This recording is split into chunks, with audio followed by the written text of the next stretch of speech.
말씀과 함께하는 성경 통독 해설 시간입니다. 불행과 실패는 하루아침에 찾아오는 것이 아닙니다.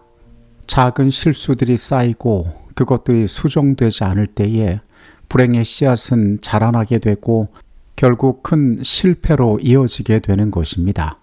엘리의 시대 이스라엘은 많은 작은 영적 불안 가운데 둘러싸여 있었습니다. 공의로운 하나님께서는 그 진노의 잔이 넘치자 그분의 공의를 드러내심으로 그들을 심판하시게 됩니다. 내일 우리가 읽게 될 성경의 말씀은 사무엘상 4장부터 6장까지의 말씀입니다. 블레셋 사람들이 이스라엘에 대하여 전열을 벌이니라. 그 둘이 싸우다가 이스라엘이 블레셋 사람들 앞에서 패하여 그들에게 전쟁에서 죽임을 당한 군사가 4,000명가량이라. 백성이 진영으로 돌아오매 이스라엘 장로들이 이르되 여호와께서 어찌하여 우리에게 오늘 블레셋 사람들 앞에서 패하게 하셨는고, 여호와의 언약궤를 실로에서 우리에게로 가져다가 우리 중에 있게 하여 그것으로 우리를 우리 원수의 손에서 구원하게 하자 하니, 이스라엘이 블레셋과의 전쟁에서 패하자 장로들은 실로에서 하나님의 언약궤를 전쟁터로 가져오게 됩니다. 이 언약궤만 있다라면 그들은 싸움에서 승리할 것이라고 믿었습니다. 그러나 이러한 미신적인 믿음은 결코 그들을 구원할 수 없었습니다. 블레셋 사람들이 쳤더니 이스라엘이 패하여 각기 장막으로 도망하였고, 사륙이 심히 커서 이스라엘 보병에 엎드러진 자가 3만 명이었으며 하나님의 궤는 빼앗겼고 엘리의 두 아들 홈니와 비느하스는 죽임을 당하였더라. 차마 상상도 할 수 없었던 끔찍한 전쟁의 결과를 그들은 받아들여야만 했습니다. 이스라엘 언약궤가 전장에 나타났음에도 불구하고 이스라엘은 크게 패하고 3만이 전사합니다. 엘리의 두 아들 홈니와 비느하스는 그곳에서 죽임을 당하고 하나님의 궤는 블레셋에게 빼앗깁니다. 하나님의 궤를 말할 때에 엘리가 자기 의자에서 뒤로 넘어져 문 곁에서 목이 부러져 죽었으니 나이가 많고 비대한 까닭이라. 그가 이스라엘의 사사가 된 지 40년이었더라. 전쟁의 소식은 실로에 전해졌습니다. 이 비보를 들은 대제사장 엘리는 두 아들의 죽음 가운데서도 동요가 없었지만은 여호와의 궤를 빼앗겼다는 소식을 들을 때에 뒤로 넘어져 목이 부러져 죽었습니다. 그의 삶을 끝내게 한 이 예언의 성취가 얼마나 두렵고 무서운 것인지를 우리는 말씀 가운데 확인하게 됩니다. 이르기를 영광이 이스라엘에서 떠났다 하고 아이 이름을 이가봇이라 하였으니 하나님의 궤가 빼앗겼고 그의 시아버지와 남편이 죽었기 때문이며, 또 이르기를 하나님의 궤를 빼앗겼으므로 영광이 이스라엘에서 떠났다 하였더라. 전장에서 죽은 제사장 비느하스의 아내가 해산하며 죽어갈 때 아이의 이름을 이가봇, 영광이 이스라엘에서 떠났다라고 짓습니다. 여호와의 언약궤는 성소의 가장 중심인 지성소에 머물며 하나님의 임재를 상징하는 물건이었습니다. 그 법궤를 빼앗겼다는 것은 이제 하나님의 영광이 이스라엘에게서 떠났다는 것을 의미하였습니다. 이가봇이란 이름은 그 시대가 얼마나 처절한 시대인지를 잘 보여주는 이름이 되었습니다. 이스라엘의 실패는 법궤가 어느 위치에 있느냐가 아니었습니다. 그들이 아무리 하나님의 법궤를 전쟁터에 가지고 나갈지라도 회개하지 않은, 그분을 참으로 자신들의 주인 삼지 않은 그 백성들과 하나님께서는 함께 하실 수 없었습니다. 그들이 섬기는 여호와 하나님께서 무능해서 그분의 임재를 블레셋에 빼앗긴 것이 아니라 이스라엘의 타락이 하나님의 임재를 그들에게서 떠나게 하였던 것입니다. 사무엘상 5장의 말씀으로 갑니다. 블레셋 사람들이 하나님의 궤를 가지고 다곤 신전에 들어가서 다곤 곁에 두었더니 아스돗 사람들이 이튿날 일찍 일어나 본즉 다곤이 여호와의 궤 앞에서 엎드려져 그 얼굴이 땅에 닿는지라. 블레셋 사람들은 그들이 거둔 큰 승리를 기뻐했습니다. 법궤를 빼앗아 온 것은 그들에게 기념할 만한 큰 승리였습니다. 그들은 이 전리품을 그들의 신 다곤 앞에 두었습니다. 그러나 그 다음날 신상은 여호와의 궤 앞에 엎드려져 있었습니다. 그리고 그 다음날 다곤의 머리와 두 손목이 끊어진 채 몸통만 그곳에 남아있게 되었습니다. 한 번 이런 일이 벌어지는 것은 우연일 수 있지만은 이제 온 블레셋은 여호와 하나님의 임재에 대하여 우연이라 여길 수 없게 됩니다.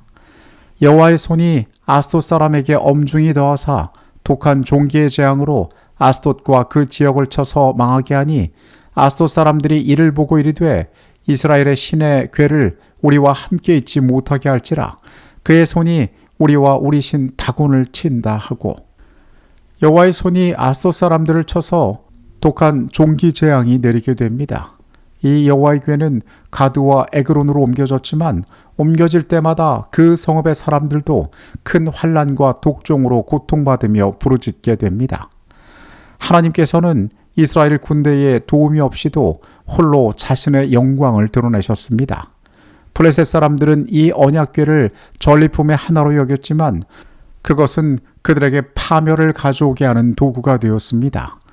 블레셋 온 땅에서 여호와 하나님만이 참 신이 되신다는 사실이 드러나고 있었습니다. 사무엘상 6장의 말씀으로 갑니다. 여호와의 궤가 블레셋 사람들의 지방에 있은 지 7달이라 블레셋 사람들이 제사장들과 복술자들을 불러서 이르되 우리가 여호와의 궤를 어떻게 할까? 그것을 어떻게 그 있던 곳으로 보낼 것인지 우리에게 가르치라. 그들이 이스라엘과 전쟁에서 승리하고 여호와의 언약궤를 전리품으로 취한 것은 그들에게 말할 수 없는 자랑이 될 것이었습니다. 그래서 그들은 할 수 있으면 이 전리품을 영원히 그들이 소유하고자 노력했을 것입니다. 그러나 시간이 지날수록 이 법궤와 그들이 함께할 때에 재앙이 떠나지 않을 것이라는 사실을 그들은 분명히 알게 됩니다. 그들은 블레셋 제사장들에게 어떻게 하면 이것을 다시 제자리로 돌려보낼 것인지를 묻습니다. 블레셋 제사장들은 궤를 돌려보낼 때 속건제로 금 독종 5과 금쥐 5을 함께 보낼 것을 제안합니다. 새 수레를 만들고 멍에를 메어보지 않은 젖나는 암소 2마리가 수레를 끌게 합니다.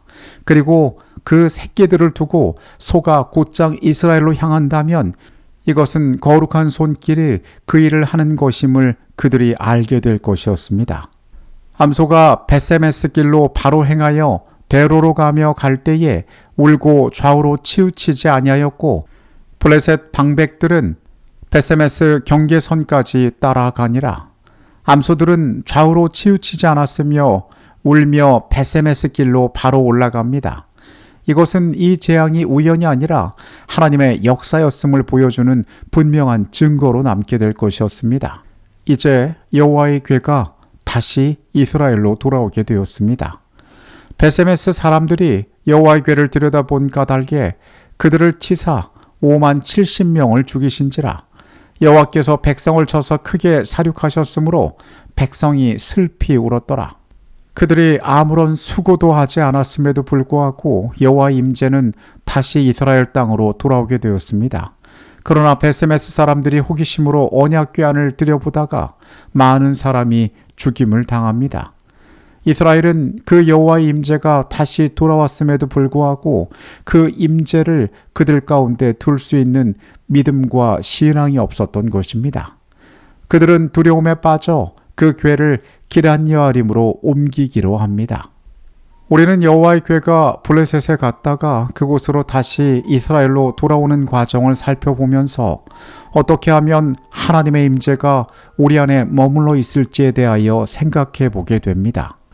하나님의 임재는 결코 미신적인 대상이 아니었습니다. 우리의 이익을 위하여 특정한 목적을 위하여 이용할 때 그것이 능력을 발휘하는 것이 아니라 우리가 하나님 앞에 온전히 서서 순종할 때에 그분의 방법대로 살아갈 때에 우리는 하나님의 축복과 임재 가운데 거할 수 있는 것입니다. 이스라엘은 이 문제에서 실패하고 있었습니다. 모두에게 평안한 밤이 되시기를 바라겠습니다. 내일 이어지는 말씀으로 다시 오도록 하겠습니다. 하나님, 이가봇의 시대에 왜 여호와의 거룩한 임재가 그들과 함께할 수 없었는지를 우리가 말씀에서 배웁니다. 전능하신 주님께서 왜 그 거룩한 임재의 장소를 이방인에게 넘기셨는지, 그리고 그 이방 가운데에서 자신을 어떻게 드러내셨는지를 또한 우리가 바라봅니다.